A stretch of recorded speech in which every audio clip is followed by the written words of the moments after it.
Good morning, Kentuckiana. It is 9 o'clock on your Saturday morning. Thank you so much for waking up with us. I'm Gabriel Gonzalez. We are glad you're here. Now let's get to the man himself, Reed on the road.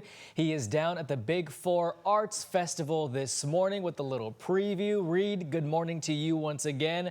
Looking nice and cloudy out there this morning. Yeah, it's cloudy now, but fear not, morning clouds, some afternoon sun. Good morning, everybody. We indeed are on the road, powered by Thornton's. On the road this week leads to the area beside the Big 4 Bridge. This is the 9th annual Big 4 Bridge Art Fair. It's one of the better art fairs that we get in the fall around here. Over 200 artists are here.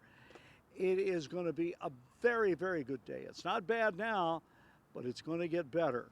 Everybody's saying, what about the rain we were talking about? We've had a few drops of rain down here, not enough to really settle the dust. We're not going to get a lot of rain. It's not going to last all that long. It'll be out of here, I think, probably before 11 o'clock, be out of the metro area heading east. Let's take a look at Max 1 right now. This is our HD radar I have up here. I have it on a loop. You can see the movement moving basically north-northeast. And the metro's right in the center there. And you can see that we are basically just getting skirted by a few light showers. There's not a lot of very heavy rain here. It's moving pretty rapidly. You see out to the west, a lot of that will be skirting us to the north or the south.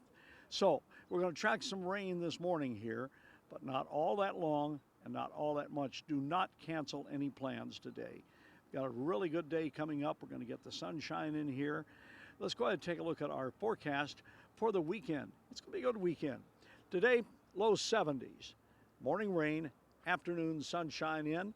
And tomorrow, oh, look at that, 76. Tomorrow morning, it's going to be really chilly, about 53 degrees. If you want to come to the art fair, it gets underway. Gates open at 10 a.m. Now, there's a $5 charge, but that all goes to Bridgehaven Mental Health Services. So it's kind of a win-win down here. What a beautiful setting you have. Walk around, 200 artisans here in this juried art fair. We're going to talk to one of the artisans coming up in about 15 minutes. In the meantime, we're going to start your morning off with an update of the stories we're working with on this Saturday morning. All right, sounds good. Thank you, Reed.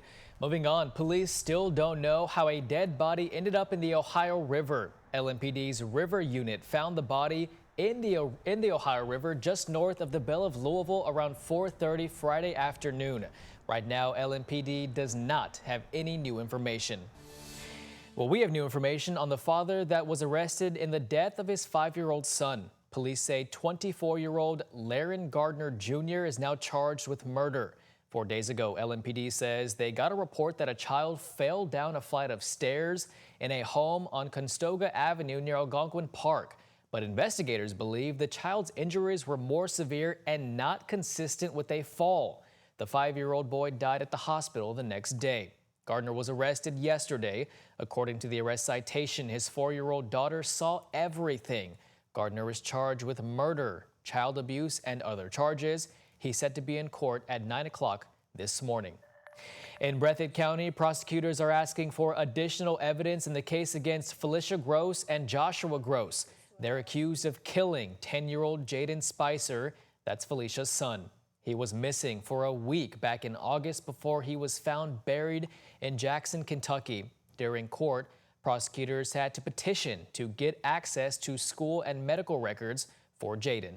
We find ourselves in an unorthodox position in that ordinarily we would have the next of kin sign releases to allow us to get those. Unfortunately, the next of kin is Jaden's mother, who's the perpetrator in the case. Both parents are charged with complicity to murder, abuse of a corpse, and tampering with physical evidence. They are both being held in the Perry County Jail, and they're due back in court on November 7th. Well, taking part of a national student movement, students walked out of Manual High on Friday calling for a ban on assault weapons. This comes after a shooter killed 2 students and injured 18 others in a Minneapolis church last month. WHAS 11's Conroy DeLuche and photojournalist Connie Offit talked to students who are demanding lawmakers take action. Our school is supposed to be a sanctuary for learning, and we should not be having to practice lockdowns or in case of a shooter. At 12:46, the lawn started filling with students calling for a ban on all assault weapons. This is not just something that affects the minority, it affects the majority. According to Everytown, the parent organization of Students Demand Action, there are 10 states that have banned assault weapons. That list does not include Kentucky. Democratic House member Joshua Watkins wants to see more gun safety measures. Everyone cares about the safety of our kids, and right now we need to be listening to them, and they have a lot to say. House Majority Whip Jason Nemes, a Republican from Middletown, says they did pass the Safer Kentucky Act in part to deter gun violence by enhancing charges for teens and adults who are involved in incidents. He says safety is paramount for everyone, but stops short of joining students for a full ban. I don't think the answer to the question is keeping law-abiding citizens from getting firearms. And the students say they will be back in Frankfort in the coming months to make sure that their voices are heard. In Louisville with photojournalist Connie Offit, Conrad Delouche, WHAS 11 on your side. And Representative Nemes said he will be proposing a state bill that would follow federal law by banning Glock switches, which can turn a semi-automatic gun into an automatic, which fires faster. Up in Indiana, the Court of Appeals has denied John Miller his request to have his case dismissed. Miller is the Clarksville police officer and council member charged with approving funding to the former Sheriff Jamie Knowles' company called New Chapel EMS. He's also accused of receiving meals and vacations from Knoll. Miller argued he did not directly benefit from the funds he approved for New Chapel, but the Court of Appeals argued charging documents are only necessary to advise the defendant what they are charged with. Happening today, Publix, the grocery store chain, is preparing to open its third store in East Louisville. It's located on Flat Rock Road in Eastwood and will open to customers at 7 o'clock this morning, so it's been open now for 2 hours. A fourth Publix is already planned at Shelbyville Road, at Blankenbaker in Middletown, and there's no official opening date yet.